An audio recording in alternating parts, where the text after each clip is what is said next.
Hello. Now, I just want to make one thing very clear.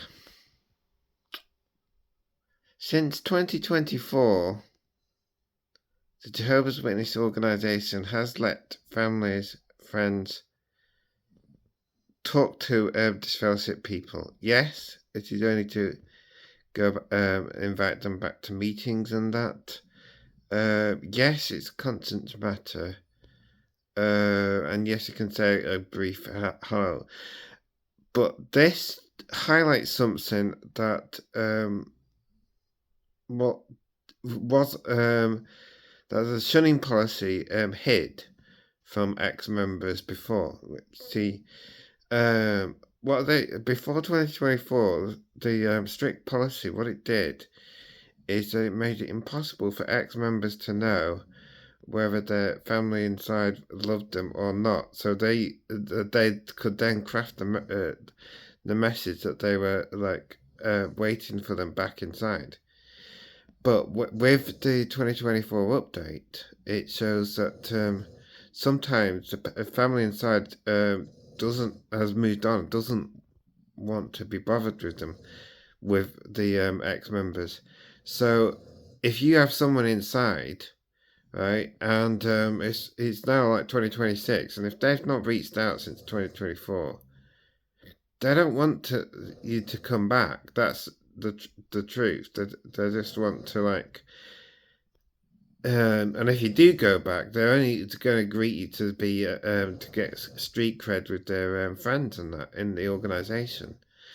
So it's time to like face that kind of truth. And I know that it's like hard for people because they want their family and friends to wake up so bad.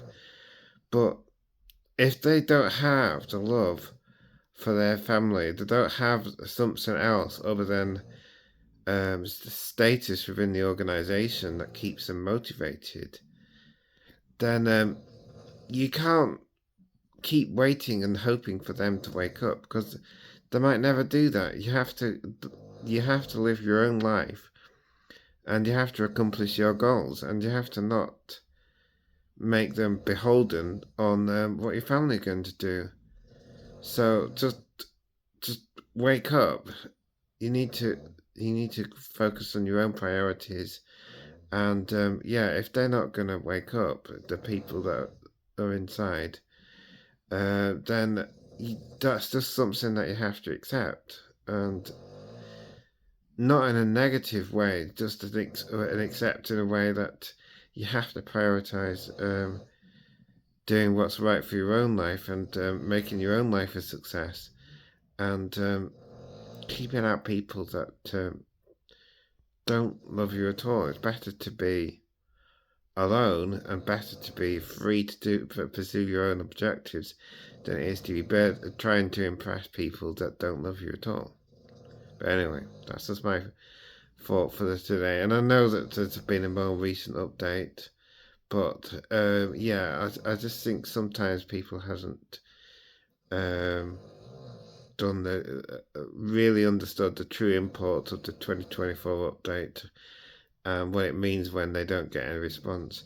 And I'm only saying this because cause I've invited my sister to talk to me by email if she wants to, but I don't think she's going to bother because she hasn't bothered so far, and she doesn't want. She didn't invite. I did it before the memorial. I said it's up to her if she wants to reach out, and she didn't want to invite me to the memorial, so she didn't even want to do that. So yeah, we know how she feels, and so if you tried reaching out to your family and they've like not done anything, then you have to come to a similar conclusion that it's not. There's nothing you can do, and except live your own life and forget about people that just don't care. Because if they don't care, then they're not going to wake up anyway.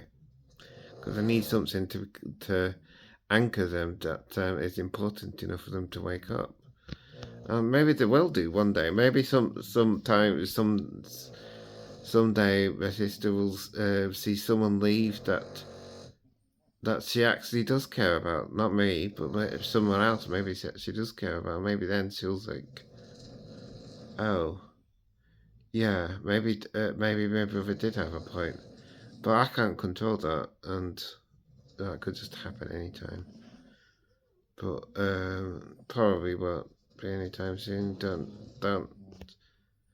Don't plan around that. You plan around all the stuff you have to do yourself, and like there's hard times coming, so you gotta look out for your own self and your own family and the people that still do matter to you. Anyway, that's my rant for today. Been a while. Thank you. Bye.